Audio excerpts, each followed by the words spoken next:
Sports Card Nation, the hobby is the people. Weekly news and interviews, it's your number one source. Sports Card Nation, the hobby is the people. Sports Card Nation.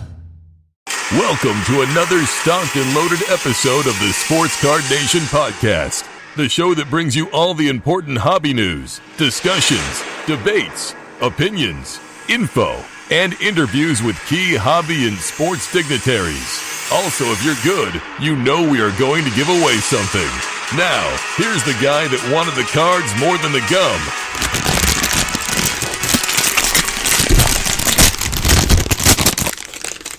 John Newman. What is up, everyone? Episode 117 of Sports Card Nation is here. Happy Friday.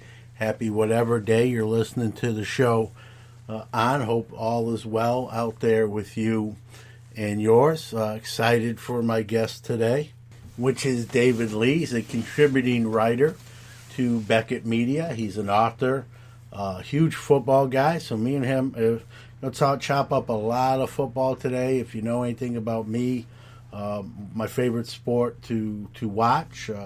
I played, I coached, and I'm a big football card guy. Where I know it's sort of the redheaded stepchild to basketball and baseball.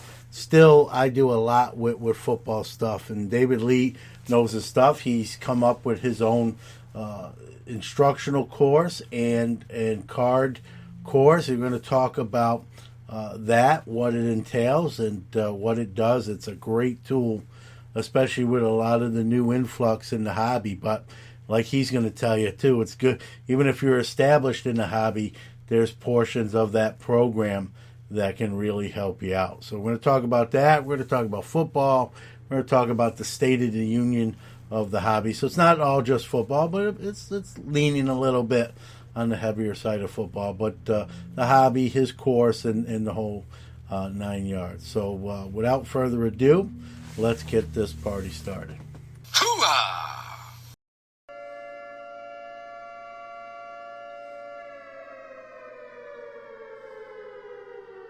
Time for this week's Incoming! product releases. All right, looks like 8 releases due out this week.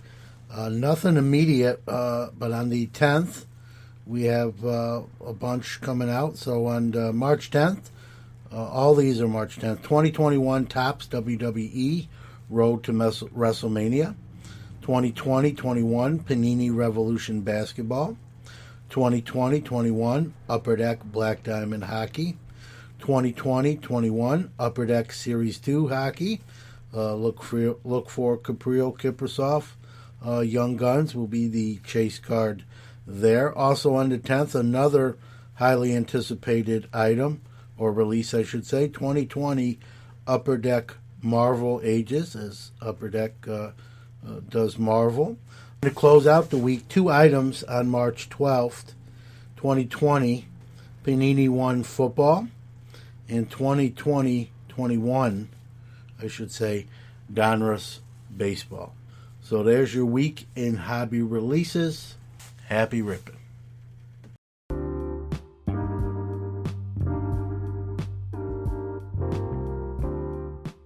Sports Card Nation Podcast is your weekly hobby and sports podcast. Now on tons of platforms including Apple Podcasts, Google Podcasts, iHeartRadio, Spotify, Stitcher, and many more. Listened to in 44 different countries globally, Sports Card Nation is one of the most interactive podcasts around, providing great content, giveaways, and some of the hobby's best interview guests without time constraints. Thousands can't be wrong. We want to thank all the wonderful listeners around the world, our awesome guests on the show, and our tremendous sponsors making us what we are today. Remember, without you, there's no us.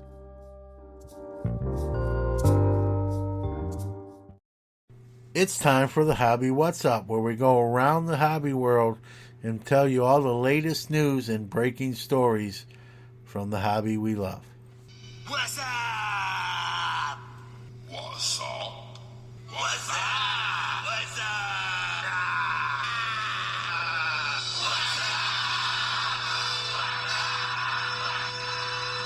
if you're in the grading space, it was not probably a good week for you. Let's start with the bigger of those two stories. PSA announced price increases across the board. It's extensive, so go check it out yourself. I'll just say most of the pricing levels doubled in submission price. They did extend the retail value of what something could be. So on some of the levels, it was $99. It went to $4.99.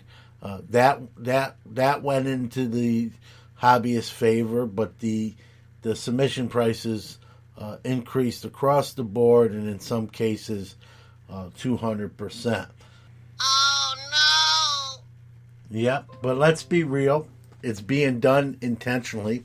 They're trying to push back and hold back the tide of what some would call unworthy cards of grading to cut down on their backlog. Their backlog is rumored to be 10 million cards, not confirmed. And so they're hoping by raising the prices, they'll get less of those type cards and only the real high-end stuff where it's worthy to pay 35, 50, 100, 200 a card to get graded. So as someone who grades cards, I get it. I don't like it. I get it. And, I think it's a weird business model, right? When you think about it. Hey, we want less business. How do we get less business? We raise the prices. And so, is it going to affect me? Yeah, probably. What I submit and maybe who I use now. I traditionally use PSA and SGC both. So we'll see. Probably, depending on what the card is really going to make that decision for me. But I know when that story broke, there was two sides to that news. The side like me that just doesn't like stuff going up. Fees like that. Everything in life goes up. I try to.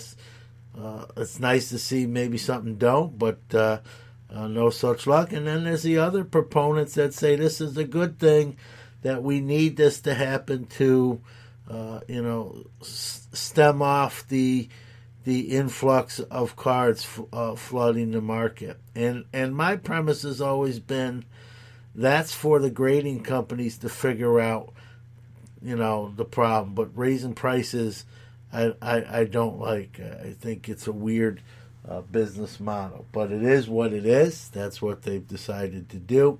When the whole purchase thing kind of came about with Nat Turner and that investment group, and everyone was ecstatic, saying, no, Nat's one of us.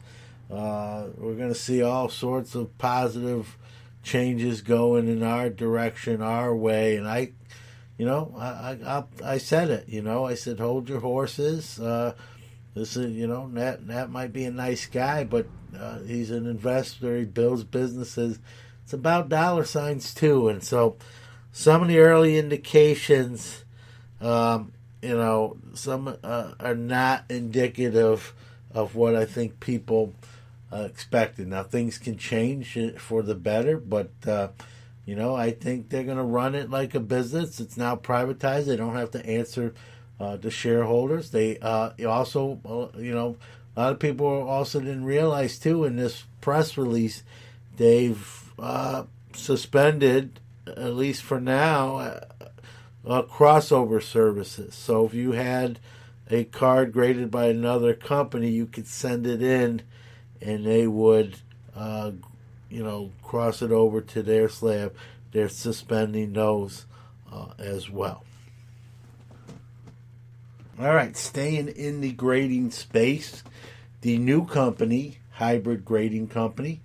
I haven't talked much about them, quite frankly, on the air. I've done a lot of my commenting pertaining to them on social media channels, mostly Twitter.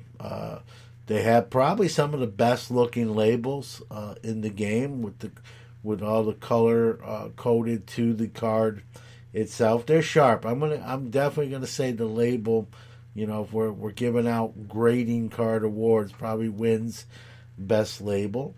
But one of the things with this new company, they come out and they've really, really hitched their wagon to say we're fully automated, AI, this and that.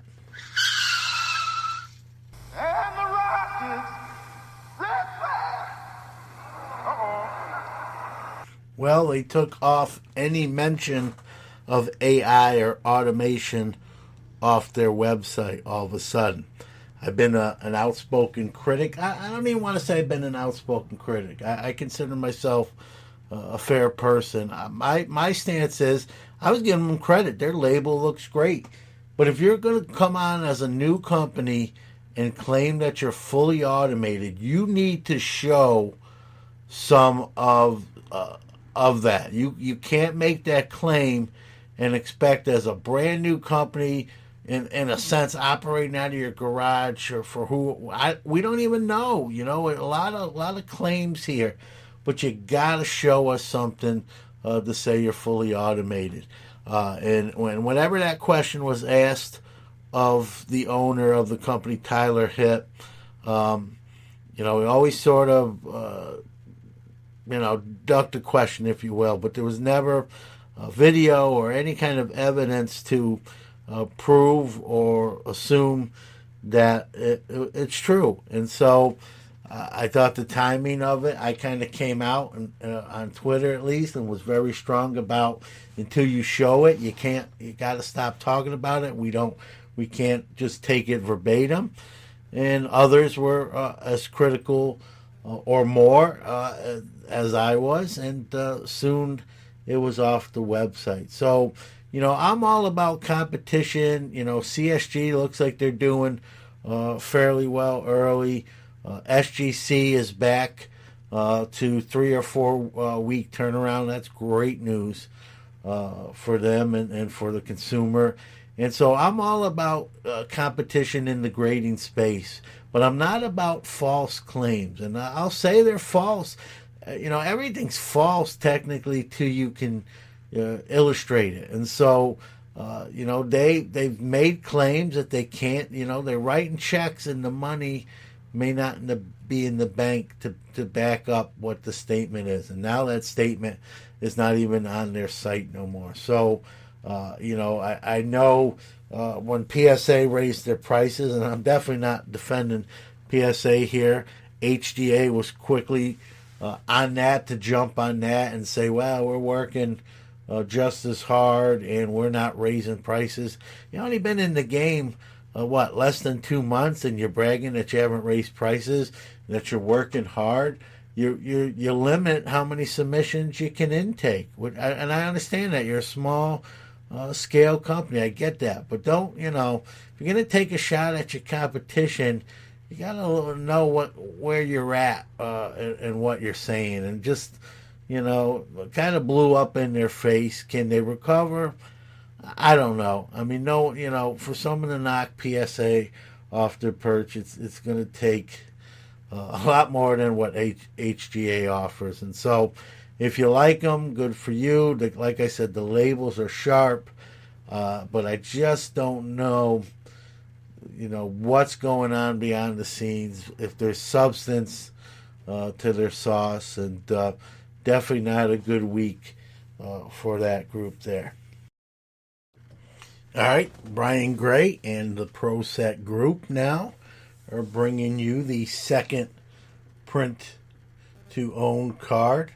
Another quarterback from Ohio State, Justin Fields, going to be probably a high pick, obviously, in the draft. And so first it was Trevor Lawrence, now Justin Fields. There will be, I believe, 1,000 variations for this one as well.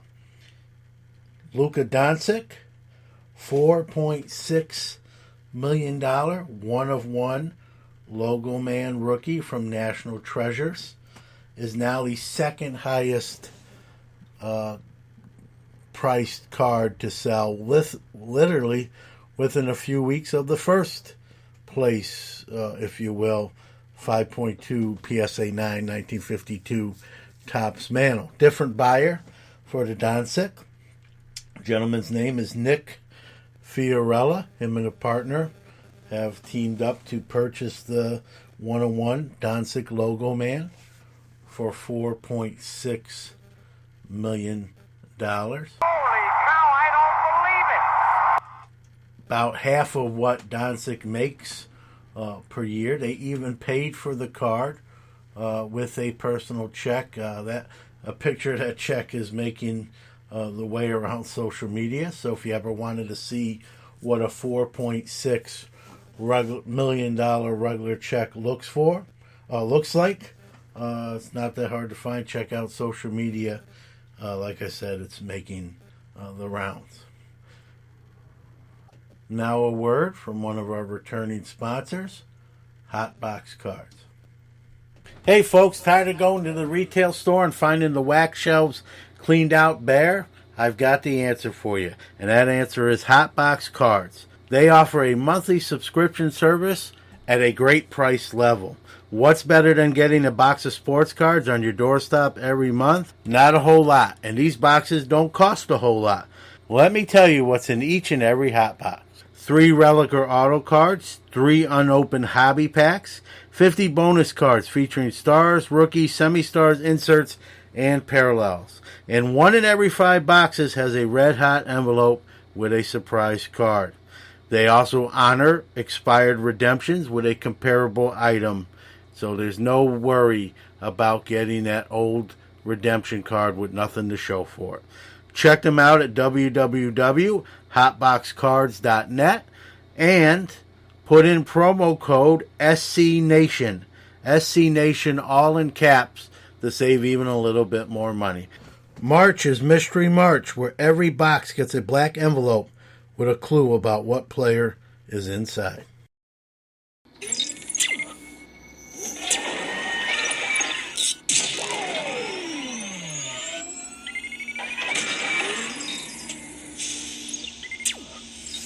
Five, four, three, two, one.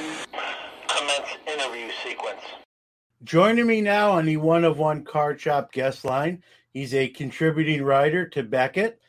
He's a huge football guy. He's a man after my own heart.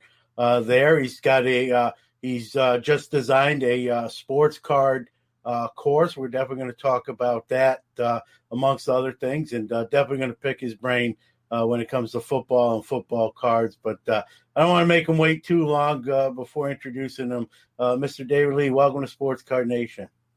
Hey, John, thanks. It's awesome to be on here. I've listened for a while now, so it's cool to be a guest. I appreciate it. Wow. Well, thanks for coming on. It's the old standby podcast question, but kind of like, how did the hobby start for you? I know you're a big football guy. Just kind of give a little bit how you got your intro to cards and where we are today. Sure. I think like a lot of people around my age, I'm 41, kind of got started around the same time when I was a kid, kind of late 80s, I would say. Mm-hmm. I remember going to the gas station and picking up Topps and Donruss packs. And then when, Pro Set and Score got into football in 89, really got into it a lot more then. So I lived just east of Dallas, and, in the early 90s when the hobby was exploding, I played football in Texas and collected football cards, and the Dallas Cowboys were winning Super Bowls. So it was kind of a perfect storm for me, but have really been collecting ever since then. Like I think most people that are 30 years plus, have had a couple of times where I slowed down, especially when the kids were younger. You don't have a lot of that extra income to spend on that type of stuff. But, collect, definitely never completely stopped collecting. And then when I was in college, I submitted to try to get an internship at Beckett Media. That they had a Beckett Publications then. They had an internship program.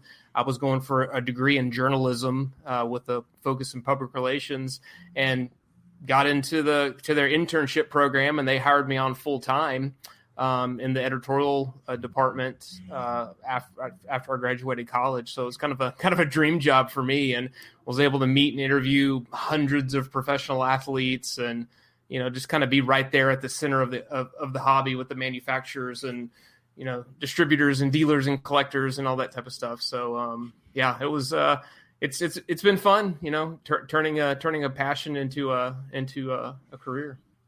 And covering a sport that that's your favorite, right up your alley. And so that's huge. Football's kind of, basketball. I don't want to make it sound like you just know football. Sports cards. Football being your cup of tea. Let's just put it that way. Basketball cards the whole hobby's just an inferno right now. But you know just as well as I do, football, and I'm not happy to say football is always sort of kind of looked at as like you want to call it the third man in the ring, after basketball, baseball, hockey, picking up the rear, at least in the States wise. And, that always used to bother me just because, when you think of football, it's to me, it's replaced baseball as far as the national pastime. There's some baseball people probably listening to this right now, giving me the middle finger maybe or swearing at me. But in reality, when you think about it, your Super Bowl is the most watched sporting event. Women who don't follow it, let's say all year, everyone watches the Super Bowl. I don't care if you are a football fan or you aren't a football fan. It's an event that no one misses. And when you talk about fantasy leagues and daily fantasy leagues, football is at the head of that list. It just surprises me. Football cards are sort of third in that pecking order. I'll ask you, but a lot of it to me, I think, is, when you look at running backs, this as well as I do, short shelf life, 5 or 6 year is a long career in a running back position. You got your exceptions to that rule, and those are the standout running backs. And, a lot of people say only one, the only cards worth collecting in football, the quarterbacks and the wide receivers, and more even the quarterbacks in that. And we have great defensive players, but yet their cards aren't, let's say, in high demand and compared to the skilled positions. What did you say to that assessment? What are your thoughts on that? No, I think that's exactly kind of the core, the way collectors sort of look at football, where it's the NFL, I think, is still the most popular, professional sport in the country. Basketball maybe more worldwide in terms of the four major sports here. But yeah, football is such a quarterback-heavy, quarterback-driven hobby and industry when it comes to cards. They touch the ball on every play. Every play starts with the quarterback. And the NFL, while I think they've done a great job of evolving, I think a lot more so than the MLB, that they've even more focused on the quarterback. The quarterback is even so much more a bigger part of the game than they've ever been, and they've always been the biggest part of the game, right? So yeah, it's really nothing for a quarterback to throw for 4,000 plus yards and 40 touchdowns. It's kind of like, oh, that's a good year, But yeah, there's so much focus on that, and then receivers, even the receivers, you got to kind of be an elite top of the line receiver, or at least one that's like really hot, exciting, and rising fast, like DK Metcalf. But a 1,000-yard receiver is kind of a dime a dozen. You can be a 1,000-yard receiver or 800 and 900 yards and be the third receiver on your team. Yeah. And running backs, I'm a much bigger fan personally of running backs. So it's cool to see, someone like Derrick Henry excel and do what he's done. But even then, those guys kind of got to go to the playoffs, and they've got to make an impact in the postseason, and winning is such a big part of it. In terms of value, But still, as collectors, you can still just collect what you love. You can still collect what you like. I'm a Texas Longhorns fan, so my personal collection consists mostly of vintage football, Texas Longhorns players, and then I do get Michael Jordan cards. And back in the '90s, I was collecting kind of everything, right? Griffey and Frank Thomas and all those guys. I think like everybody. But that's kind of what I have focused on now for years. But I'm perfectly happy finding some Ricky Williams cards, some Earl Campbell cards. I just bought Devin Duvernay and Colin Johnson optic cards for like $2 a piece, today. So but going back to your point about quarterbacks, I definitely think you hit the nail on the head there when it comes to football. Yeah, and that being said, David, I think we've seen an improvement too. I think we've seen some receivers, especially the last couple of years, get more hobby love as people realize, like you said, especially the elite ones, the ones that stand above the others. I'm a huge, DeAndre Hopkins guy. I mean, I'm a Steeler fan, but I really appreciate, great players, and I think he's still very affordable guy to buy a bunch. I mean, you can pick up certain rookies of his for $1 or $2 or even potentially less. And I think those cards, that's what I like doing. I don't know, but I like to buy stuff. You look at a Hopkins, for example. I brought him up. He's going to be a Hall of Fame receiver, barring something, terrible injury. And even then, he might already have the resume. It's great to buy his stuff now, knowing that, when he gets in, I don't know what kind of, how much of an increase, but they're definitely going to go up anytime anyone gets the call. And quarterbacks are quarterbacks, as as soon as they come out, they're pretty expensive to purchase, and so the ceiling's already sort of, they're nearer to the ceiling than a running back and receiver. And so I really kind of target receivers that I like. You mentioned even Metcalf being one that still early in his career, but again, barring I say that a lot with football. Barring injury, that he's on that pace, he's on that track, and I think receivers are the best ROI as far as, hey, I bought it at this then, and this is what it is now, and he's in the Hall. Quarterbacks, you can still do it. Running backs, you got your exceptions. Your guy probably you're fond of being a Cowboys guy, Emmitt Smith, and your legend running backs, the guys that break the records, who kind of beat that shelf life of 5 to 6 years and have those double-digit year careers where they get in the Hall. In Emmitt's case, break records, win rings, and but those running backs are few and far between.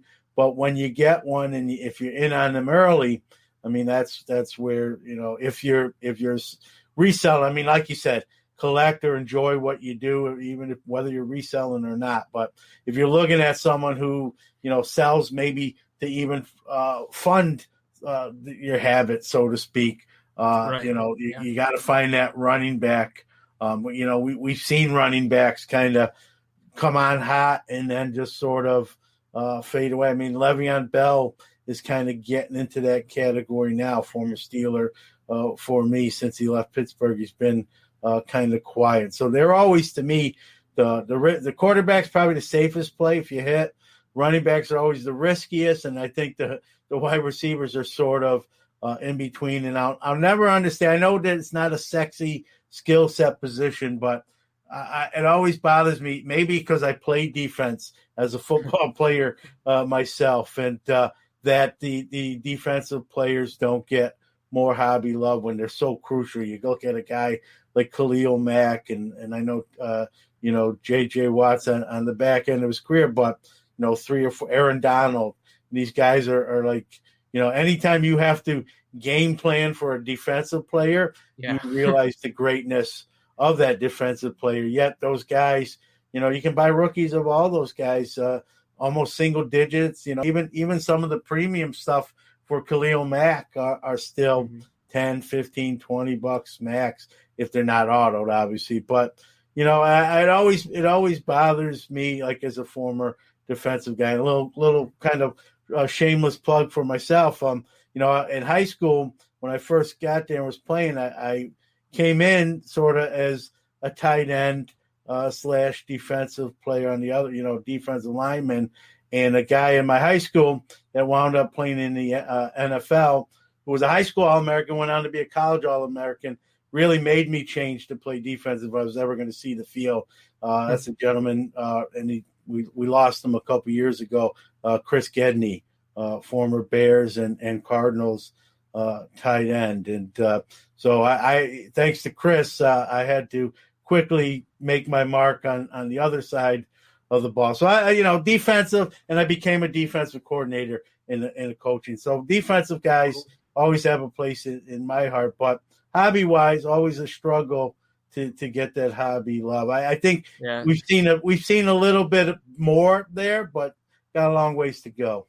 Yeah, I think some of those guys get hot like when they're rookies, when they're new. I mean, obviously the Bosa brothers, Chase Young, or you can pretty much just, I guess now you can pretty much just count on a Ohio State defensive end to to be a star in the in the hobby. But I think we're seeing people go back and appreciate some of the all time greats. I know Lawrence Taylor's Topps card and Ronnie Lott, the same set. Those I think people are paying attention to those more. The Dick Butkus Philadelphia has always been pretty hot, but those are the all timers, right? Ray Lewis. I know that Dwayne Johnson, the Miami Hurricanes, The Rock, the one that was on that perforated sheet. That Hurricane. That part's crazy right now. Yeah, insane. Yeah. And it's funny, defensive guys, when they get the love, it's always like 5-10 years after they're done playing. Yeah. When people realize what a big impact they are when they're gone. People take them for granted. You see them every Sunday or every Thursday or every Monday. And then when that team, when they retire or they move on and people realize sort of the game changer they really are. And then when obviously they get the call to the hall, people kind of backtrack and say, man, and they look at the numbers. When you look at those numbers, when the story's all done being written and you realize how great, your perfect guy is the one you mentioned, like Lawrence Taylor. Like he was dominating. Everyone knew that, but until people really, really, the light bulb went off years later when they looked at old highlights and then just saw that stat sheet. And I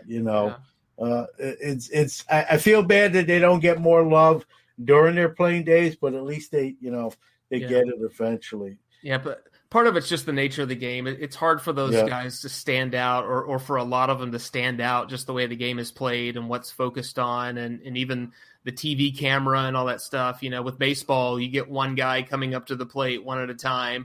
Basketball, you only have 5 guys, on the team on the court at once. And, you might have a superstar on one team and then kind of a star, kind of a sidekick star in basketball, but those guys get so much more visibility. Anyway, and they play so many more games. Their seasons are long. It's just kind of the nature of the game too. Quick word from our sponsor, Pastime Marketplace. They make the best graded card cases on the market today. Pastime Marketplace offers a line of durable graded card cases made for collectors who want high-quality graded card storage that is virtually indestructible. Their cases are waterproof, dustproof, airtight, and designed to protect your valuable collection. Check them all out at www.pastimemarketplace.com. Protect your best with the best. And remember to save 10% off your total order. Use the promo code SCN10. That's capital S, capital C, capital N, 10 for 10% off your total order at pastimemarketplace.com. Sports Card Nation is back with David Lee. It's been cool for me to see such a resurgence in vintage football cards and people going back and appreciating them, and even some of the second-year cards like a 58 Johnny Unitas or a 59 Jim Brown or a 77 Walter Payton. and just kind of looking at those, and that's been really cool to see, especially over the past year. It's been a lot of fun. I think I've had more fun in the past year than I have, since I was a kid. Yeah, it's crazy. It's crazy. You know this. I'm preaching to the choir here. And you brought up a great point with those rise of the second year cards. I don't know if you'll agree with this, David. I think some of that was just the rise of what these rookie cards are doing on the secondary market, especially in the grading space, on high prime graded stuff. And so some of that's, people are priced out of, hey, I can't get a Walter Payton rookie, even PSA 8 no more. It's out of my budget. So let me get the next best thing, the second year. Now we've seen as demand increases for those cards, the price goes up right along with it, supply and demand. And so, but it's also good. Some people don't like that, but I think it's healthy for the hobby. These transactions are what's moving the hobby forward. I get it. It can stink, when you're not getting a card you might want because it's went through a level where it's out of your range. But what can you do? I guess there's two trains of thought. There's a faction of the hobby that believes, what goes up must come down. I think there might be what I would call correction. I don't believe in the crash. I think the hobby's just way too strong for that to happen. We just may see, certain cards, even maybe some of those second year cards, maybe you mentioned, kind of come back down a little bit. But I don't know, you've done this a long time too. Kind of your thoughts. Where do you see, 2020 and the beginning here of 2021, just arguably the greatest years in the hobby right now. And, what do you say to those people that say, oh man, the bottom's going to fall out? I'm more of, like I said, some things might settle down, but the bottom's not going to fall out. I guess your take. Well, yeah, I've heard that countless times over the past few decades, but no, and I get it. Like when you see such a sharp rise so fast, you almost instantly think, well, that's gotta flatten out or calm down, pretty soon. But and a lot of people like to treat it like the stock market and kind of create some analogies. And while there are, it's cards are still different. They're still collectibles, like people still want them. I have some stuff that I'm looking at, maybe moving or trading, but I really don't want to.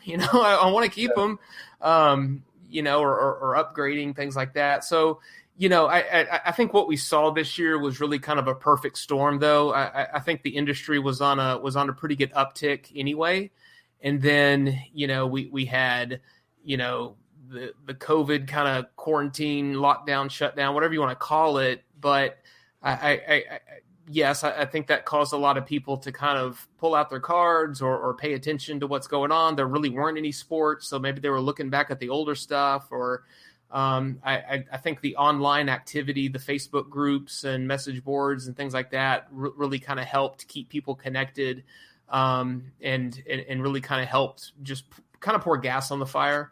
So I think we kind of saw a few factors kind of converge at once. And I kind of look at it as like that just poured gasoline on a fire that was already there. But I wouldn't be surprised at all, if some of these, kind of sharp increases started to kind of slow down or flatten. I'm like you. I definitely don't look at it as like a bubble bursting or the bottom just completely falling out, because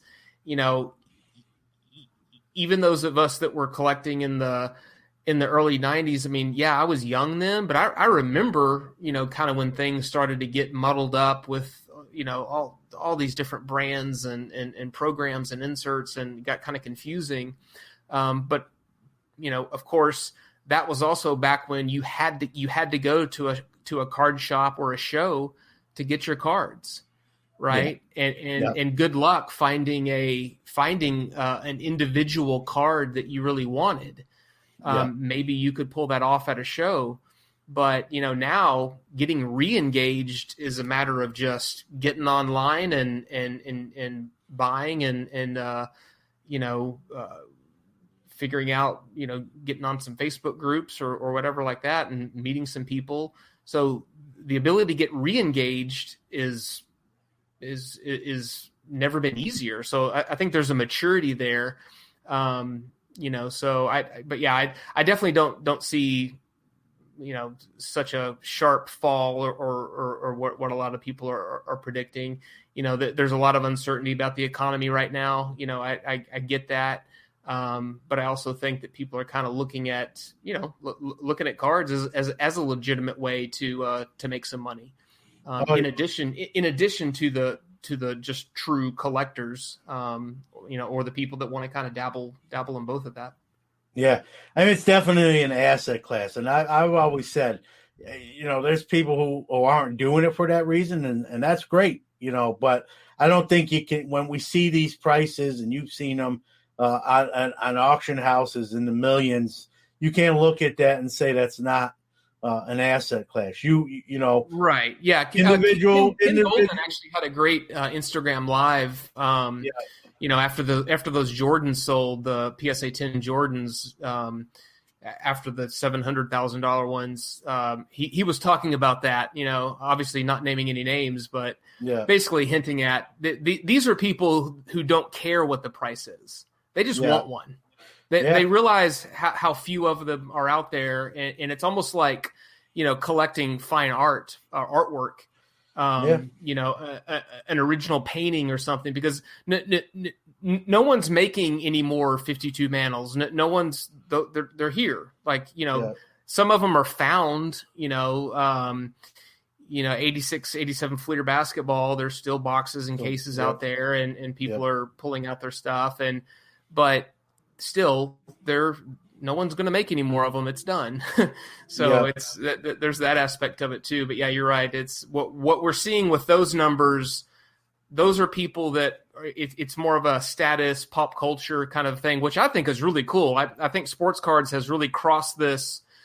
I don't want to call it a barrier. That's probably not the right word, but into this kind of mainstream sports culture, and culture kind of coming together with, the appreciation of something tangible that you can hold and really kind of artwork as well.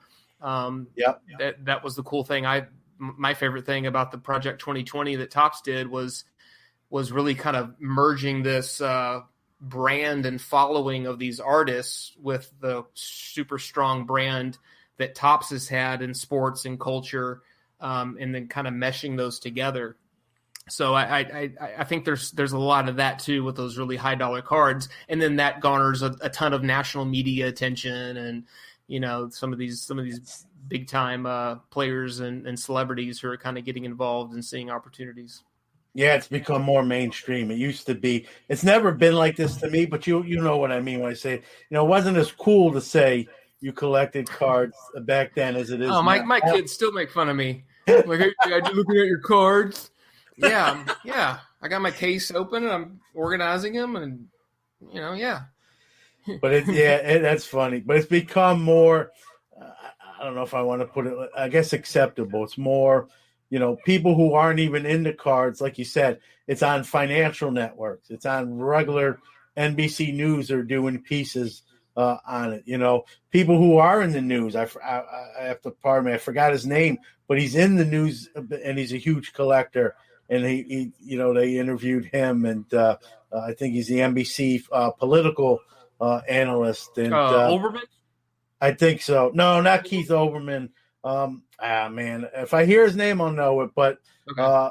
I'll look it up after it. I'll make sure it gets on the show, even though it might not be during while we're talking. But they did a piece on him. He's got quite the collection. It's become, like you said, it's more mainstream. It's kind of transcended across hobby lines and into the regular. The pop world, the art world, as you said, with Project 2020, it's kind of went. The borders have been erased, and it can leave sort of its own space and get into other facets of industries. And like you said, we've seen celebrities and actors and pop culture icons, and even the athletes themselves have commented or media-wise have brought the cards kind of to the forefront. And so it's just been a huge year. But go ahead.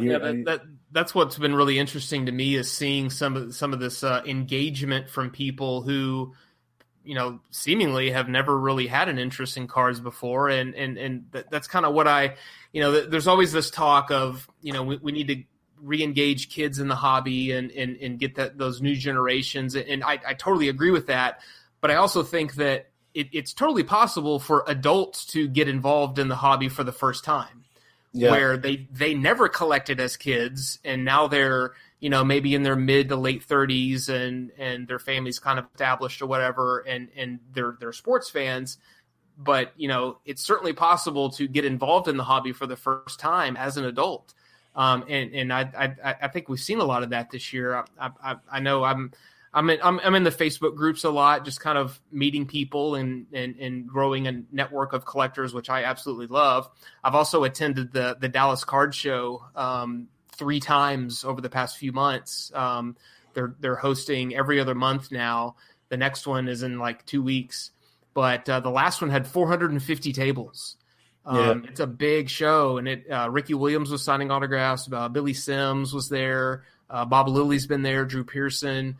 So it's a really cool show, and obviously there's not a lot of shows this year because of the restrictions in a lot of counties and states. So Dallas has become kind of a big opportunity, and there's been a lot of people there. Same thing. It's kind of they're either getting re-engaged or for the first time. That's been really cool to see, and there is that kind of feel, right? There is that kind of like, there's a lot of people there that are it's their business, that they're serious about it. Plenty of obviously people there are collectors, big time deals going down at those shows. But there does seem to be a different vibe, right? It's this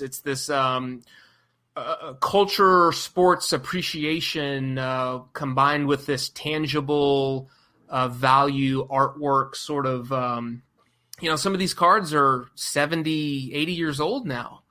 They're getting close to being 100 years old. So, and that's cool to see. And it's, it is kind of cyclical, right? Late 80s, early 90s, those 50s and 60s cards were 20, 30 years old. Now the Michael Jordan rookie card is 34 years old, 35 years old. So it's kind of coming around again. But I'm older than you, so all this talk about these old cards are making me even feel older than I already am. I am old. I'm not denying it, but you're not helping me. But no, but you're right. It's always the demark of what's vintage now. Like what someone asked on Twitter the other day, what do you consider vintage? And a bunch of people had a bunch of different answers. There's no, my answer. I chimed in. They tagged me in it. Want to know my thoughts? I always use sort of the 40-year rule. So when you're 40 years out that year, so that would be right now would be 1981. So to me, anything 1981 or older back is what I would classify vintage. Next year, based on that, my own rule, there's no, my opinion, 1982 and back would be vintage, and then every year, and obviously, and so on. As someone else said, 70 and back, and so it's one of those. It's kind of your own sort of personal opinion, but I don't know the answer. I guess it's whatever you determine. But we're going to take a quick break to hear from the Gotcha family in Michigan, who run the sports card shop at Moco, doing great things in the hobby there. The Sports Card Shop at Moco is your small-town local shop with a global reach. Conveniently located in New Buffalo, Michigan. We're an easy drive for most residents in Michigan, Indiana, Illinois, and Ohio. Come see us every Tuesday through Saturday from 10 to 5 and Sundays from 12 to 5. Want to shop from the comfort of your home? Give us a call at 269-469-0140 or visit our website at thesportscardshop@moco.com or our Facebook page. Major credit cards and PayPal accepted, and we ship anywhere in the world. We're an authorized dealer for both Panini and Topps, with new sealed wax from both arriving weekly. And yes, we have PSA and SGC graded cards and over 250,000 singles in stock. Be sure to follow us and turn on notifications for posts to Facebook, Instagram, and Twitter so you don't miss out on new arrivals. The Gocher family has been serving this community for over a decade, so stop by or visit us at the sports card shop at moco.com. And we are back with David Lee. You know, you brought up a great point when you were talking there about, you know, you got a lot of people coming into the hobby. I think there's two things kind of going on amongst those, maybe like you or me, that never really truly left. Maybe we kind of slowed down a few years and then just turned it back on. There was people, you know, the old age story, you know, high school girls, cards weren't cool. Mom and dad threw them out when you went away to college. And those folks are like seeing these stories we talk about getting on mainstream news and finances. Oh, man, I used to collect cards. Maybe my mom, I'll look in the attic or the garage, and then they're not there. But then they say, you know what? I want to do it again. And so you got those folks coming back in to the space. And then, like you said, you brought up another great point. There's people coming in the hobby, and I think it's great, that didn't even ever collect cards, and they're in their 30s, 40s. And you know what? I'm a huge sports fan. This is my favorite player, my favorite team. I want to go and get those cards that I never collected as a kid because I wasn't into cards. And so you got like all these factions kind of coming in and meeting. And I'm segueing here to, you know, you put together a program, which I think is really neat. And I mean, you covered, I don't know what you missed, if anything, but I believe, I'm going to let you speak. It's your program, but I think you said it's 7.5 hours worth, like from start to finish. And you run the gamut. It's great for those two factions we kind of talked about. Someone who hasn't been in, maybe they were way back when. It's a different, you know, it's a different hobby than that person left, right? So you come back, it can be overwhelming. And if you're coming in like the other faction, 30, 40 years old, never collected, period, they're just getting in it for the first time, even more so, because they have no background other than what they're seeing on the news and social media. And it probably, to navigate those waters, can be a scary thing. I've been doing this almost 40 years, and it changes from one week to the next. It's hard to keep up. It's probably why I'm still interested, because it's just exciting, because you don't know from one week to the next what you're going to see or what's next or what record's going to be broken. And so you put this program together. It's really comprehensive. Number one, let's start out with, David, where did this get born from? How did this all start? Yeah, no, it actually started just kind of thinking about and just kind of paying attention to really those two audiences that you described. People who were getting into the hobby for the first time or were trying to get re-engaged and maybe have been absent from the hobby for 10, 15, 20 plus years. Imagine being somebody who did collect in the early mid-90s, stopped completely, and then tried to come back in 2019, 2020. I mean, oh my goodness. Like you said, where do you start? So it really kind of came from paying attention to, what people online and message boards and Facebook groups, and just kind of seeing that so many people ask very basic questions, just needing some help with the basics. So I really wanted to put something together that would help, if you were in one of those two categories, what would you need to know right now to get started in the hobby again, to have fun, whether you're wanting to do it to have fun, to build a collection of your own, or maybe to make some money, do a little bit of both, whatever. And there's a ton of fantastic resources out there. There are awesome YouTube channels. There's great podcasts like yours. There are great resources on Facebook. There's great, obviously Beckett puts out a lot of fantastic resources, but I wanted to put something together that was a one-stop shop. Like if you had to get a crash course, like what do I need to know now to get started or restarted in this hobby industry? I wanted to put something together that somebody could take the course and once from start to finish, really feel like, okay, now I know what to do. terminology, a quick history of cards, grading condition, what to look for, what makes a card valuable. Why does a Donruss Optic Patrick Mahomes rookie card sell for this much while this pink one sells for this much and this super sparkly one sells for this much? And so I really, really tried to put together something just incredibly comprehensive, but a step-by-step, kind of an educational process. And this is kind of something I do with I teach some online content marketing. So I have other courses that I've done before teaching content marketing tips and things like that. So I just kind of applied that same structure to the hobby, right? What would you need to know? So yeah, it's about a little over, I think, 7 hours of lessons. You can take the course at your own pace. You can speed it up. Some people say I talk kind of slow in it, so you can listen to it at 1.25 speed, 1.5 speed. The platform has an app, so you can pick it up on your phone. You can pick it up on your tablet. You can take it at your own pace. You have lifetime access to the course. And I've added several lessons to the original course when I launched it.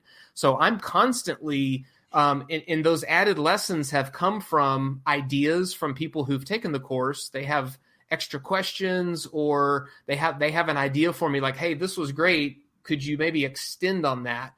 When the Michael Jordan rookie card was kind of taken off, I went back and updated that lesson to say, hey, look at what happened this year from the time the Last Dance documentary came out. And I think I looked at Michael Jordan PSA 9s, right?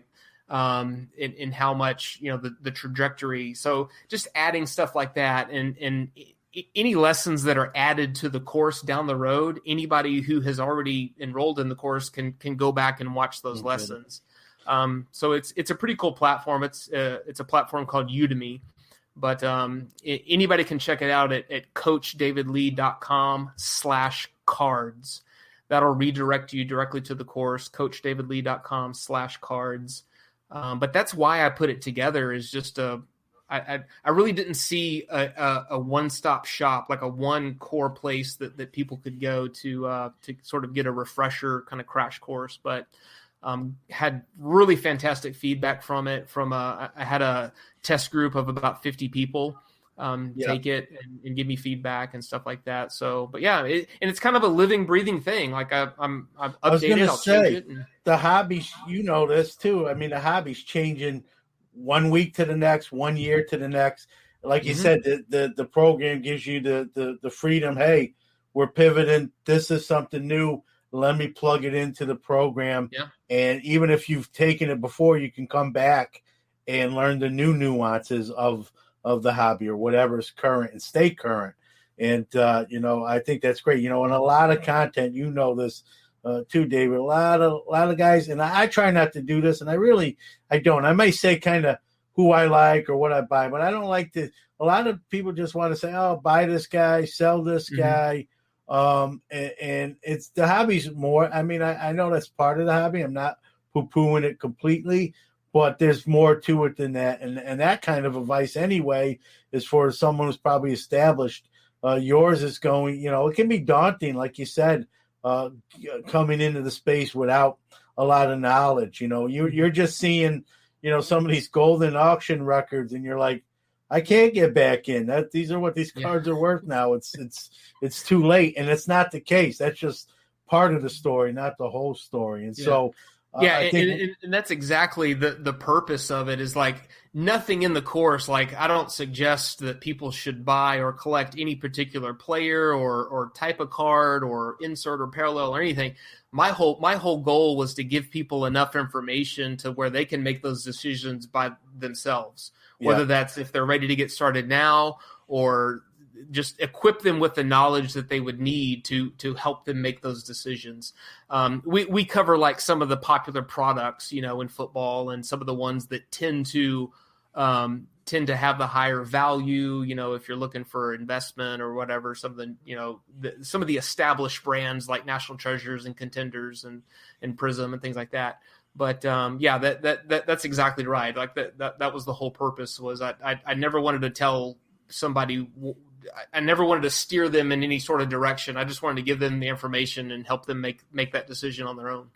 Yeah, just so they have some sort of foundation, and the hobby. The hobby's what we each make it. We all, you mentioned, hey, I collect Texas Longhorn guys, or that's something everyone has a different angle or approach, and I always make a point on this show never to say I know or I guarantee, because I can't do that, and I think some other folks aren't as disciplined with that. To each their own. I'm not saying they're bad or I'm good, but what you're doing gives someone maybe who's navigating some rough waters, sort of calms those waters down, and helps them, slows things down. It's like, since we're both football guys, you see the field more, things slow down, through your progressions.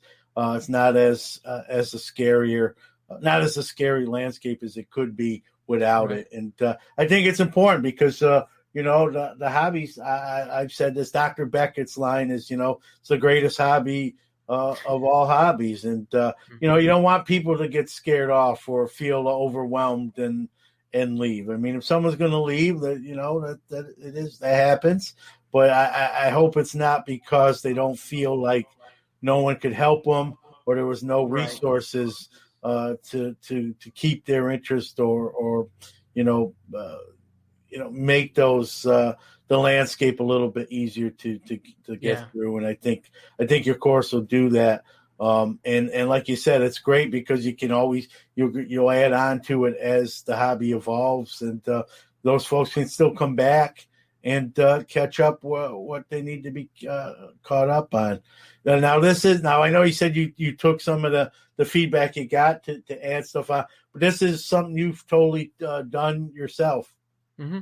Yeah, I created the entire course all by myself. Whether it's, some of it is just kind of slide presentations detailing like terminology and things, and then we go online and I do screen tutorials about, where do you look for this? How do you search for, sold items and things like that? Yeah. And how to use some of Beckett's resources, how to, I have a list of hobby podcasts. Yours is on there as well. Just kind of pointing people, to that direction. But no, I put the whole thing together completely on my own. Actually, I started kind of playing around with it about a year ago, and then kind of finally started to sit down and focus on putting it together. I was like, I kind of saw what was happening more and more. I was like, all right, I got to finish this thing out. So. And I just kind of took the online course platform that I had built with some other courses, and like I said, just kind of applied it to that, and really kind of thought, well, what would somebody need to know, putting it together like that. But yeah, I got great feedback and tweaked a couple of things, and added some stuff. Like I one of the courses that I added not too long ago was protecting your protectors. So, putting a team bag around a top loader, or the graded card sleeves. And why would you want, because I have some graded cards that are scuffed up and milky and gross looking. I was like, well, look at the difference. Like, you want your graded cases to stay nice. You don't want them scratched up or scuffed up.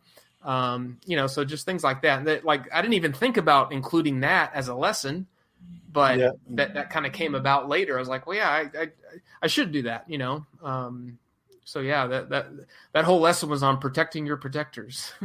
Yeah, no, it's important. I use that stuff, so right up my alley. But all that stuff's important, and it's each in its own way. And it's nice that there's a resource there for someone maybe not as experienced. Hey, I took David Lee's the course, and I love the hobby that much more. Things have kind of slowed down. I'm enjoying it, and then knowing, hey, I can always go back there if something new arises, or even to a refresher. Hey, I forgot this. Let me go back and redo that and grasp it again.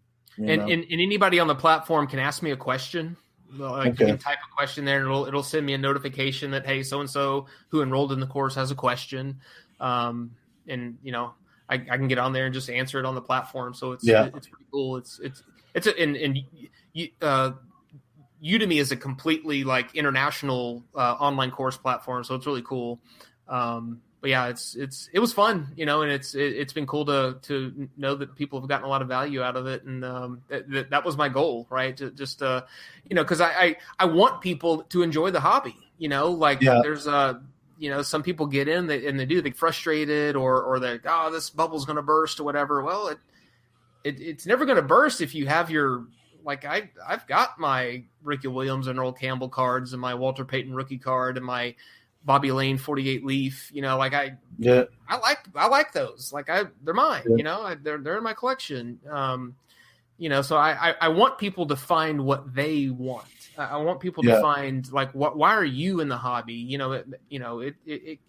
You may collect the most obscure stuff, but if that's what you like, do it, man. No wrong. What makes you happy, Yeah, no wrong way to hobby, as long as it's legal. Right. Yeah. Exactly. But no, that's great. I'm glad to do. I mean, from the idea to the actual completion.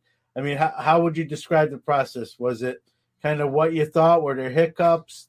Was it? It's never what I think.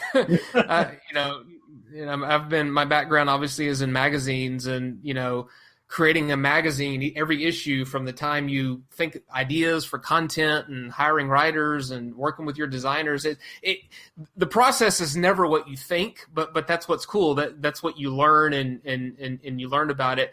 Luckily, I had already built online courses, so I understood how to build out lessons. And so I just really started jotting down things. What would somebody need to know? Well, we got to do terminology. We got to do a quick history of cards. We got to do condition and grading and what to look for, how to buy and sell online. I even have a lesson on how to package your cards when you sold them, online and to mail them out. That's a huge thing. So That's a huge thing. Yeah. I mean, you don't want to be known as that person that just threw a card in an envelope and stuck it in the mail. Those people are real though. Or they use probably Scotch should tape. take your Never use Scotch tape on the top of it. But stuff like that. But the process really started by just kind of jotting down those things, like jotting down what would somebody need to, and then from there structure it out into lessons, right? Like lesson one. So the course is divided up into sections and then little lessons in each section. And then just kind of sitting down and starting to create slides or figuring out if I wanted to be on camera or showing some stuff, with my webcam, or doing some on-screen tutorials as I kind of walk people through some things. So I really try to look at it from somebody that would take the course. What would they need to know? How easy is this to follow along? What do I need to cut out? Yeah, and then but keeping it open to add to it as well, which I knew was going to be a big thing, and that's actually kind of my favorite thing about the course is being able to just throw in a new lesson, and I can send out a notification to all the people who have enrolled in it that hey, there's a new lesson in this course if you'd like to go take a look at it. It'll stay evergreen that way, which is I think might it'll separate you from maybe a lot of other folks that are doing, make something and then after it's done, that's it. It is what it is, where you can go in and tweak it and add to it as the hobby evolves. That's right. Really cool. And as someone I'm a welcoming guy in the hobby. Some people, some of the old standbys, they kind of want the hobby. I'm one of those guys. Like we're all new at one point or other. You don't come in with tenure. So for me, 79, I was new. That'll tell you how old I am. But, we all have to start somewhere. And I've said, David, regardless of whether you've been in the hobby 30 years or 30 days, we're all in the hobby together. We can help each other out as best we can. And the hobby, this too, is a great community. For every bad story, there's 20 good stories to offset it. And I think that's important to have stuff like that to show those folks, this is a great hobby. The good far outweighs the bad. Get through, don't let some of the bad things you hear kind of taint you or scare you away. just navigate around those type of things and enjoy the hobby. And well, like you said, any way you choose, whatever, whether it's a team, a player, a college, all the guys that come out of this college, whatever your angle is, there's no wrong way. It's your way. And I think that's good. Another real quick break to hear from another great sponsor of ours, Iron Sports Cards. Let me tell you about Iron Sports Cards and Collectibles. They're your number one source for all your PSA submissions. They offer various service levels at the lowest prices around. They even provide the card savers your cards need to be submitted at no extra charge. Their elite status helps improve turnaround times, and their chat rooms keep you abreast of your subs and the status of your cards. What are you waiting for? Contact Rob on Facebook, on Iron Sports Card Group. That's Iron Sports Card Group on Facebook. Or get a hold of Rob on Twitter at Iron Sports Cards. All one word, at Iron Sports Cards. They'll take care of you. Sports Card Nation is back with more from David Lee. I have to ask you this, kind of going back to the football cards. Brian Gray from Leaf Trading Cards just announced that he's purchased the Pro Set brand. I know Pro Set was a big brand in my football younger days, and right in your sort of heyday as well. Kind of your thoughts on seeing that reborn, and what do you think? Yeah, no, I was excited. I saw that rendering of the Trevor Lawrence, card on there. But no, that's going to be cool. Just kind of, and again, just going back to that time, that 89, man. I remember the 89 score Barry Sanders that I have is one I bought when I was, I think, 10 years old. Yeah. The 89 score Troy Aikman, my sister got it autographed for me because she used to see him. This was back when he was like a rookie or 1990 maybe, before things took off. But it brings back so many great memories of that time, Pro Set and all the cards, and it was kind of the official NFL set. Yeah.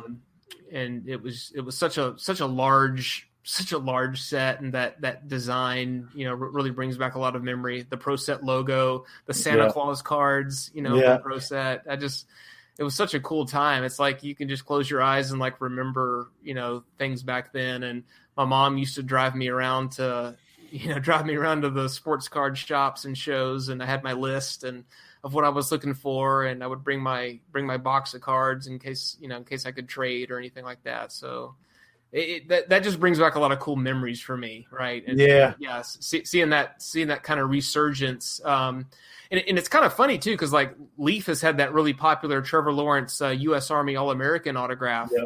It's been on the Beckett hot list, a few times, especially back when Clemson won a national title, and we're back in the title game last year. But it's cool that Leaf has kind of done that with their draft picks.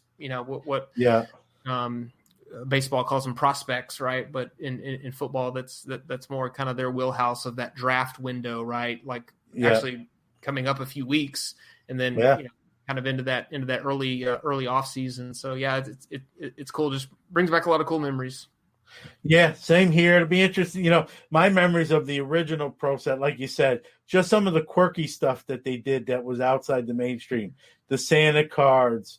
A hologram here and there. I remember they put coaches cards in there. Well, the Bill Belichick. Yeah, Bill Belichick, I think is. Yeah.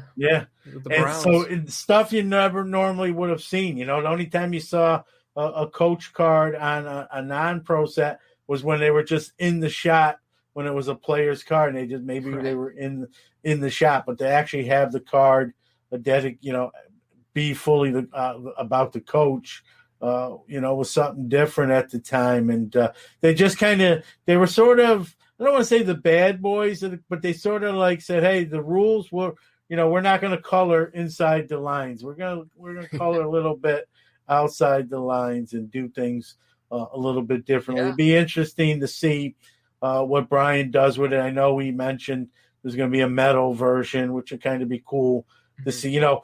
when we think pro set, we're talking the 89, 90, 91, 92, and so on.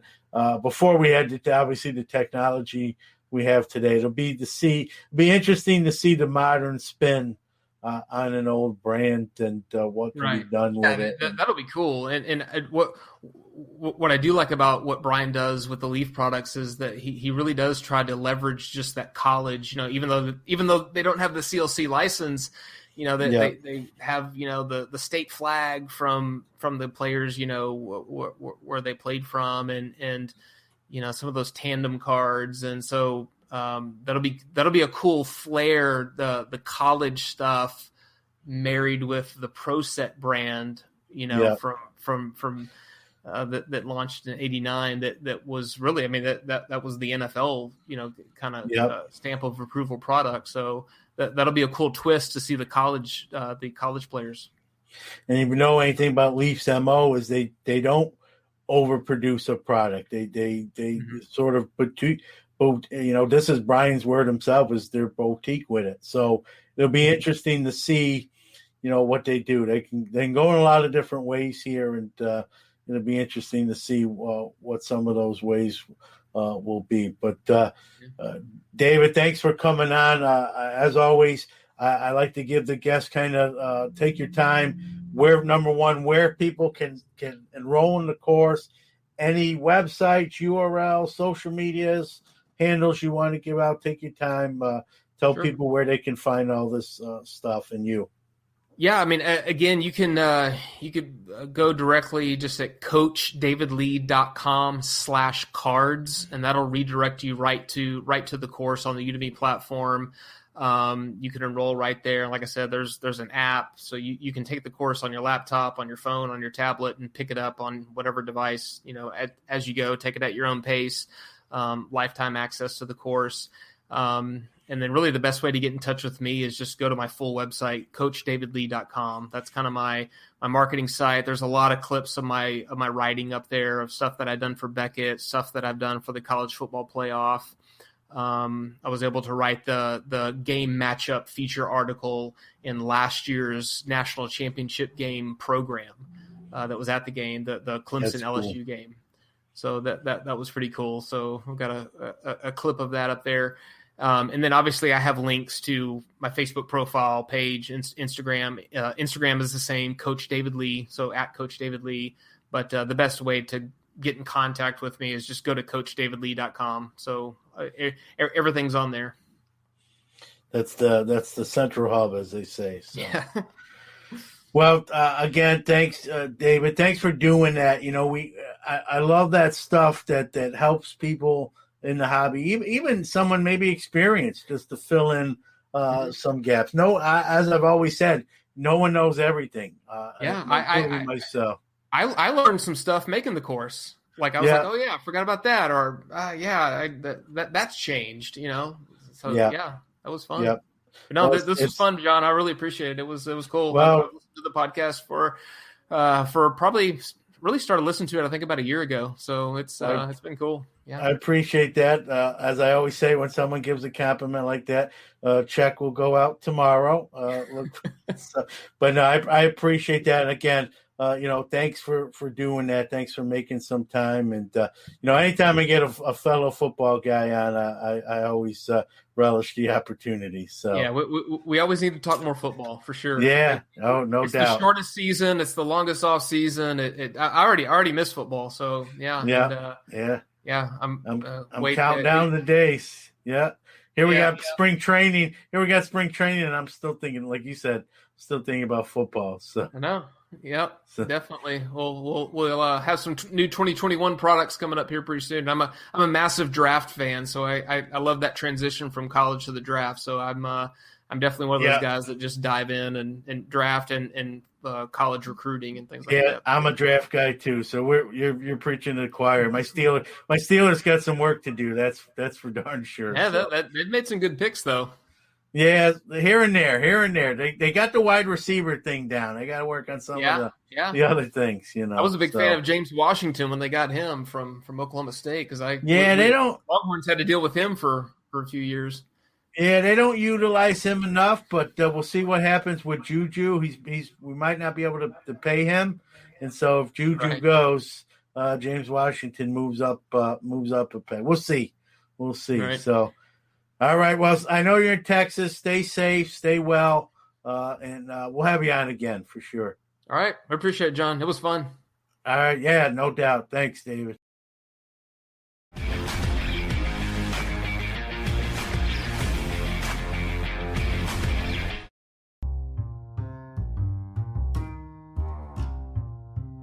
One of One Card Shop offers a tremendous breaking experience, great customer service, and they're constantly pulling fire. Steve and his family take care of you like one of their own and treat you right. Anyone can break, but no one treats you like One of One. Come check them out on Instagram at one_of_one_card_shop. For all the hot breaks, get a gold mailer headed your way.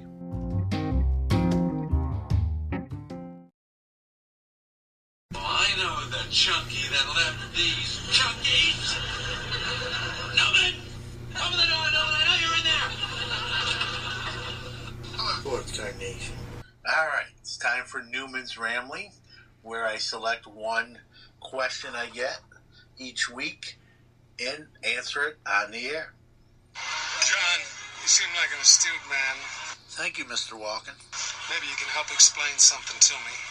Well, I'll give it my best shot.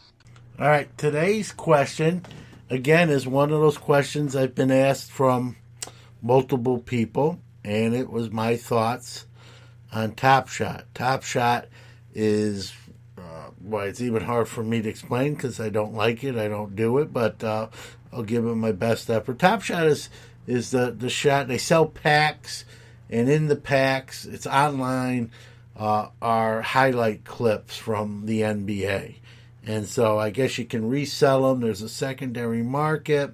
It's hard, packs sell out. You got to get in key to early to get them. And it's you may not believe me when I say this. I have like zero interest in that stuff. And I know it's popular. I know it's infiltrated into the hobby market. It's a lot of folks are doing it, and that's cool, to each their own, hobby your way. But the reason I sort of have a mantra, if you will, a rule, if there's nothing behind it, if there's nothing actually physically behind it, I'm not going to put money into it, So whether it be crypto, or this, or blockchain, I'm against blockchain where there's no actual physical card that Panini does. You're buying, Topps Bunt. You're not getting an actual card. You're just getting a digital card. And someone will hear me say that and know that I do. I'm into the fractional share market, and they'll say, well, you don't really own that either. You're a hypocrite. No, the difference is there is a real card. I'm just buying a very small piece of it. And while I may never have it in my hand physically or in my house physically, I do own a small portion of that card or item. One of the things I own is a signed Jackie Robinson second year bat from someone say, well, you never have that in your possession, and I'm not arguing against that. You're exactly right, but there is a physical item that I have a small ownership part in. This blockchain, this Top Shot stuff, you don't actually own anything that can be touched or that really, really exists. And so I know some will argue, it is in a sense an entity, but that's, we're going to get off at different exits there. So it's not something I plan on participating in. As popular as it actually is, and that's just some of the the rules I make for myself. So there you go.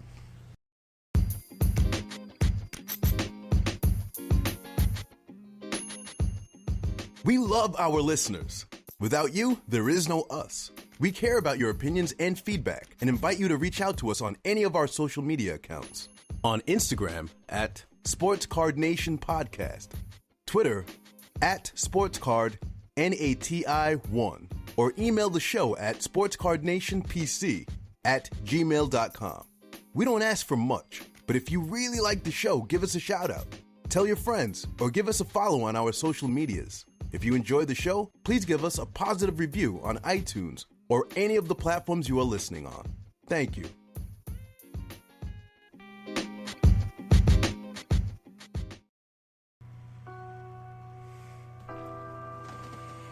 All right, time for this week's In Memoriam. The sports world has lost two people. On February 27th, unfortunately, at too young of an age of 29, former Notre Dame nose tackle Louis Nix was found along with his car submerged in a pond. No exact cause of death released yet. Nix played in the NFL for 3 years with 4 different teams: Jacksonville, Houston Texans, New York Giants, and the Washington football team. Injuries cut his career short. Known as Irish Chocolate, the Notre Dame nose tackle, gone at 29. Irv Cross, known more for being the first African-American national TV sports analyst, but a lot of people didn't know he played for the Philadelphia Eagles, 2-time Pro Bowler and multi-sport analyst. He died on February 28th at age 81. All right, that's going to bring episode 117 to a close. I want to thank my guest, Mr. David Lee, today. Check out his course for sports card hobbyists. A little something for everyone. Like he said, over 7 hours of content. Once you sign up or subscribe and purchase it, you have a lifetime subscription, and he will be adding to it, so you can refer back to it at any time you want. Check out his articles for Beckett as well. He, like I said, heavy football, and he knows, I think you could tell he knows his stuff. And glad he brought some football insight to the show, something I love. I know we don't always talk about it a ton, but we got to today. Thank you out there listening to the show as we moved over to Spreaker and iHeartRadio. It's been great.